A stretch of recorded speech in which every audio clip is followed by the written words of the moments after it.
So going back to this Jimmy Kimmel thing, there's a lot going on with this. Do you know him, by the way, or yes, no? he's Radical leftist Jimmy Kimmel, dude. How warped are you? Also, I do love Santino, or is Andrew Santino? You hate him? Wait, why? I think he's hilarious. But let's take a look at what the real brave truth tellers had to say about Jimmy Kimmel getting taken off air and then coming back. The Joe Rogan experience. this whole Jimmy Kimmel situation that is happening right now. Yeah, wild. Very wild. Oh, Trump also responded. Hold on. Where is it? Is this it? No, this is the UN. What was Trump's response to this? Does anyone have the link to Trump's response to this? I'm coming after ABC. I can't believe ABC fake news gave Jimmy Kimmel his job back. The White House was told by ABC that his show was canceled. Something happened between then and now because his audience is gone and his talent was never there. Why would they want someone back who does so poorly, who's not funny, and he puts the network in jeopardy by playing 99% positive Democrat garbage? He is yet another arm of the DNC, and to the best of my knowledge, that would be a major illegal campaign contribution. I think we're going to test ABC out on this. Let's see how we do. Last time I went after them, they gave me $16 million. This one sounds even more lucrative. A true bunch of losers. Let Jimmy Kimmel rot in his bad ratings. ABDNC. It's no longer ABC. It's ABDNC. Of course, it drew record ratings in his return from suspension, but that's a given. But once again, openly expressing his anger and resentment that they are not doing his bidding, And what do you say? I mean, this I guess this kind of is reminiscent of the petty grievances demonstrated by former tyrants. You know, it's just how I think when people have awesome power with no setbacks, with no checks whatsoever, they just kind of lean into this petty shit. It's just, this is yet another instance of the Turkification of America. As I've talked about quite a bit, Erdogan, his first act in a country that doesn't have free speech anyway, was to literally sue cartoonists and satirists for depicting him as an animal, like putting his face on top of animals. Now he arrests en masse any kind of political opposition he sees fit, including active politicians that are very popular. So it takes a while to get there, but this is why I am very fearful, and this is precisely the reason why I was talking about the Jimmy Kimmel stuff in the way that I did, talking about the dangers of this kind of thing, no matter how silly it seems, while also hoping to bring more people, now that they are paying attention to the censorship regime, bring more people on board to help them recognize that we have tremendous corporate consolidation in the media, and there are certain things that you are not allowed to say regardless, and Jimmy Kimmel basically demonstrated that. No statements on Israel whatsoever in this circumstance, because it's that is the one area that you can't really speak out against. Even though it doesn't matter. There is a lot of motion in that direction, and it would be great for these guys to recognize that. Wild. Okay, first of all, the FCC is, you have to have a license to broadcast, which is kind of crazy when you think about what that means now. Because what does it mean? It used to mean that you used to have a license to broadcast because you were going to influence so many people. They had to make sure that you were on the up and up, right? So They had to make sure that you didn't swear. So if you had a license and you were on CBS you would not swear, right? That was the rule. And then along came cable. And somehow or another, cable changed the game. Is a different thing, right? Because cable, you just you have to pay for it, I guess, so it's different. And so then some of the channels you don't have to pay for. It used to be the only ones that swore were like HBO, where you had to pay for. And then all of a sudden it became kind of any of them because they realized hey, we don't like FX, we can swear, guys. Like we only don't swear because we want to think of ourselves as TV. Right. But HBO was like, with The Sopranos, with HBO comedy specials in the beginning, that was a big one. You could just swear. Movies, you didn't have to bleep anything out, just wild. And so what you're dealing with even first of all, I definitely don't think that the government should be involved ever in dictating what a comedian can or cannot say in a monologue. That's crazy. It's crazy. Now, if the problem is the companies, if they're being pressured by the government, so if that's real, and if people on the right are like, yeah, go get them, oh my God, you're crazy. You're crazy for supporting this. Because this will be used on you. You don't think that the globalist lizard people who run the world are sitting here going, great, what do we got, 3 years? We'll wait this out. Wait this out. Yeah. Let them say the government should be involved in censoring people's speech. Yeah. Let them support that. Let these dumbasses, because Jimmy Kimmel's a leftist, let these dumbasses think it's a good idea and we should celebrate. That's the most toxic shit I keep seeing online when people are like, yeah, shut him down. So going back to this Jimmy Kimmel thing, there's a lot going on with this. Do you know him, by the way, or yes. no? He's Radical leftist Jimmy Kimmel, dude. How warped are you? Also, I do love Santino, or Andrew Santino. You hate him? Wait, why? I think he's hilarious. You have to also remember, they're paying the piper. They have to suck Joe Rogan's toes. Come on, man. Stavros does it too. That's just a thing that you have to do, okay? It's the easiest layup for every comic. Let's be real. Some of them do actually push back on Joe Rogan's mania every now and then, but a good guy. Jimmy's a good guy. He's a smart guy. He's a funny guy. He was always very funny on when he did that Windy City Heat thing. I love that. It's such a good movie. Santino's been a Trump guy for a long time. What? When? What the? You just made that up, bro. That is not even remotely correct. I don't think he's like a card-carrying leftist or anything like that, but he is a libtard for sure.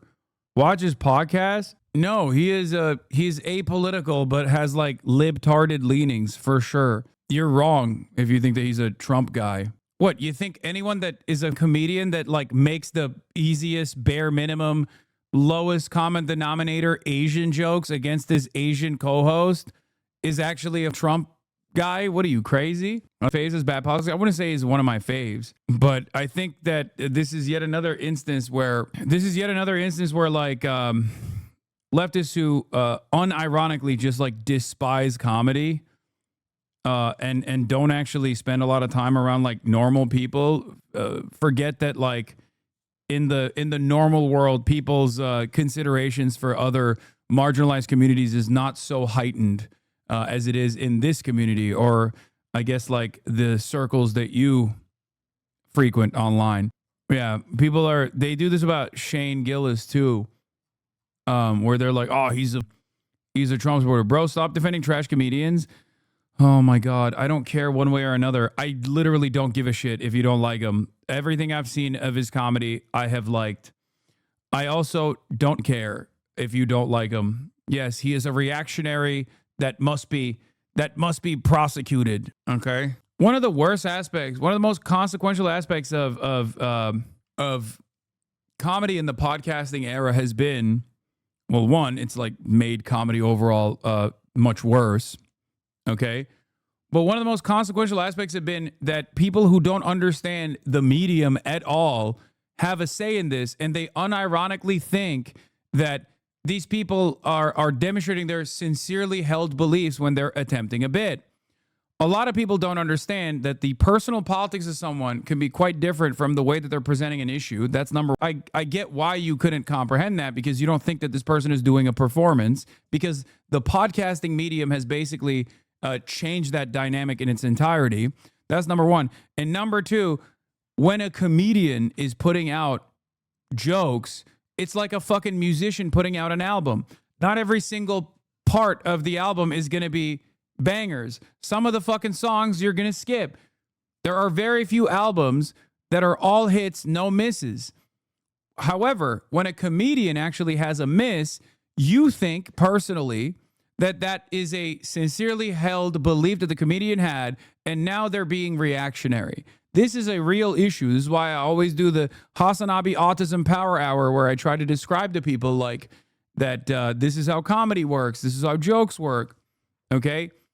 A good comedian is capable of touching on sensitive issues without offending people because they're making them laugh.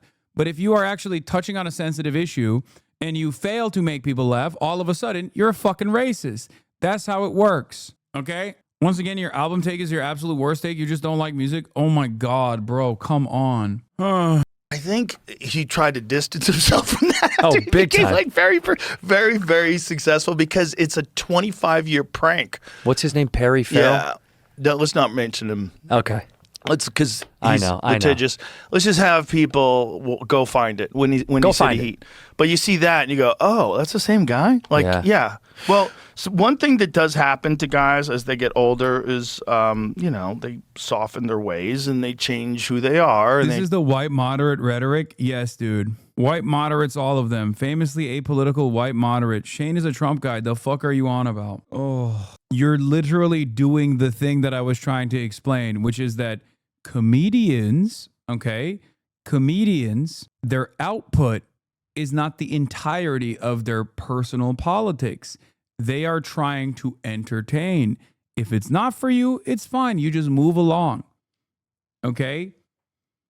Hasan loves to defend his fellow famous men, though. Exactly. There is a definite cynical purpose here because I love defending famous guys. That's classic. It can't possibly be that this is an issue that I have explained every single time. So much so that there is literally an explaining jokes autism power hour segment that I do all the fucking time. Okay? Yes, I know Shane Gillis did a podcast with a neo-Nazi who sent me death threats and talked about me. I know. I don't give a shit. I know. Yeah, he hung out with Sam Hyde. Yeah, I know. People want everything to be a fucking think piece. I know. It doesn't matter. Yeah, so did Adam Friedland. Well, I don't think he talked about me with Adam Friedland, but still. You're a comedy bro, a debate bro, and a gym bro, and a debate bro. Why do I watch? Because I'm not a debate bro. I am a gym bro, and I certainly am a comedy bro, though, for sure. change how they interface with the world, and and then if you're in Hollywood, you're also addicted to an ideology, and it depends on what kind of style you have. So if you have a funny, mocking style that is like satirical, that's always making fun of things tongue-in-cheek, like Norm Macdonald, perfect example. Norm Macdonald, even if he's making fun of you, is not going to piss you off to the point where you tweet about him. Because if you do, he kind of won. He kind of got you. Mm-hmm. You know what I mean? So it's like Kimmel. You remember that thing you used to do almost every day a few years ago where you had to tell shouters to stop moralizing why they don't like stuff? We got to go back to that, Lamau. I mean, I kind of mention that all the time. Why is your take about Dave Chappelle different, though? What do you mean? My take about Dave Chappelle is not different. It's the exact same take. Dave Chappelle literally could not let go of the transphobic side of his fucking commentary. So much so that his entire commentary turned into cancel culture and how the fucking wokes are ruining comedy. That is the poison pill for all comedians, okay? That is the unironic poison pill. My anger and resentment towards Dave Chappelle is because of how prominent and how important of a comedian he was early on in his career, as opposed to what he has become. My expectations are much higher from someone like Dave Chappelle. That's what this is. Has this sort of go fuck yourself style. Well, because it's kind of ironically, he celebrated in his monologue when Tucker Carlson got fired. It's kind of a problem. Yeah. And it's also kind of a problem that he, in his monologue, talked about how it was the right thing to fire Roseanne.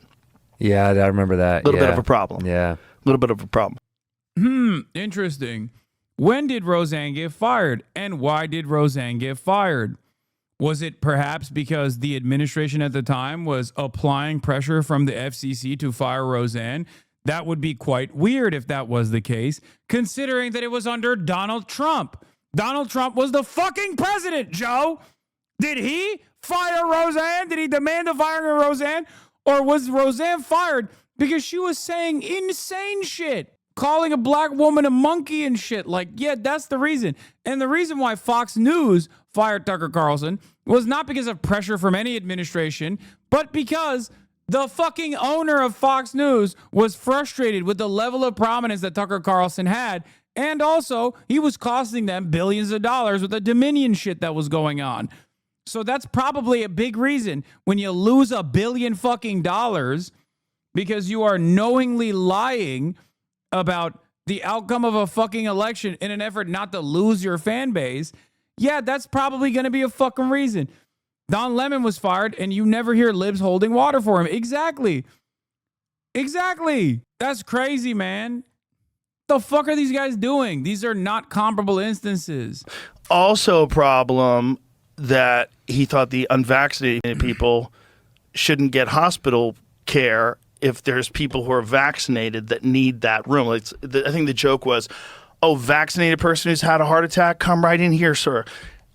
Unvaxxed person who gobbled horse goo, rest in peace, Wheezy. Like, that was the joke. Look, I'm unvaccinated. I'm telling you, this is why they wanted fucking Jimmy Kimmel. This is why they see Jimmy Kimmel as a primary op, dude. Just a whole litany of different nonsensical bullshit that is irrelevant in the point of contention here, only to then turn around and be like, and my personal anger towards Jimmy Kimmel is the reason why I'm looking the other way here. Vaccinated. And I was like, that's kind of a fucked up joke, but I'm not mad at him. No, it's a joke. It's just a joke. It's a joke. But it's like, those things weren't a problem. But this one thing where he said it was a low point. What did he say? I want to be real clear. Let's like pull up his actual quote, because what he said was not bad. It wasn't accurate though, but it wasn't bad. He was just trying to set up this joke of Trump, which was good. It was a great joke. It was very funny. But the setup was a little wonky. I do remember listening to it. It was also like it's the problem with doing it that way on Monday is that by Sunday night they already knew that this guy, his family had been saying that. Again, I don't even know if he really did it. Oh my Lord, brother.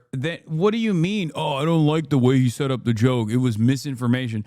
Joe is the fucking last person on the planet to be the guy who dictates the truth.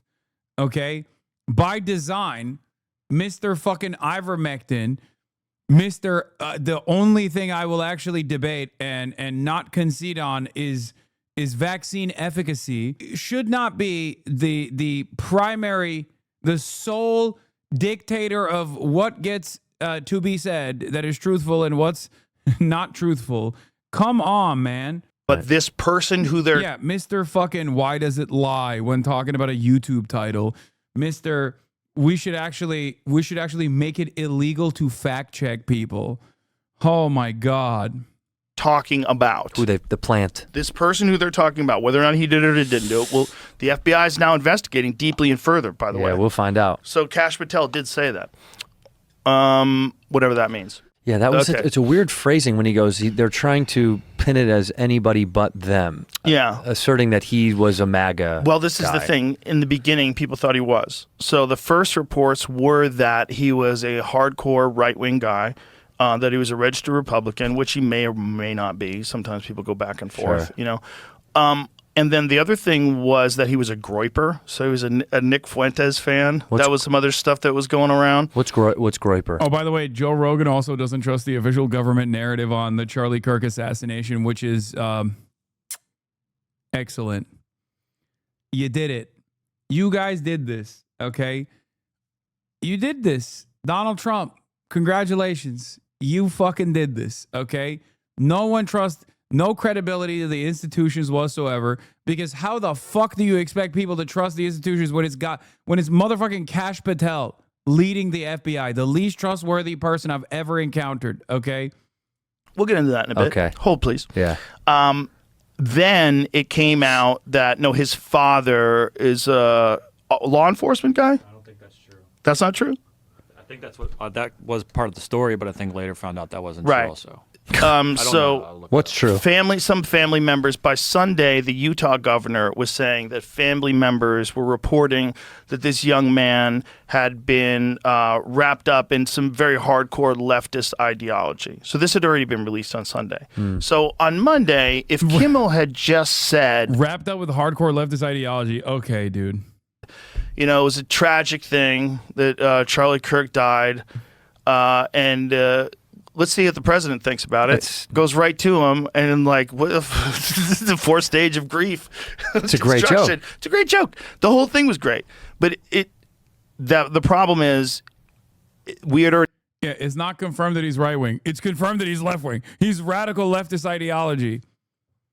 And as a radical leftist, he was also pro-Israel and possibly a shooter that was working at the directive of the Israeli government, which is a famous radical lefty thing. Known by then. Again, at least the narrative is that this kid is not a MAGA. I like that he just flipped the script on this, by the way. No, the narrative was that he was fucking a radical lefty, and it turned out that might not be the case. By the time that Jimmy Kimmel was talking about it, which was the correct statement that he made, which was that these guys spent the entire weekend claiming he was not in any way, shape, or form connected to their cause or connected to, it was one of theirs. That's what they did. They spent the entire weekend doing that. Whether it turned out that those statements were correct or incorrect doesn't matter to the subject.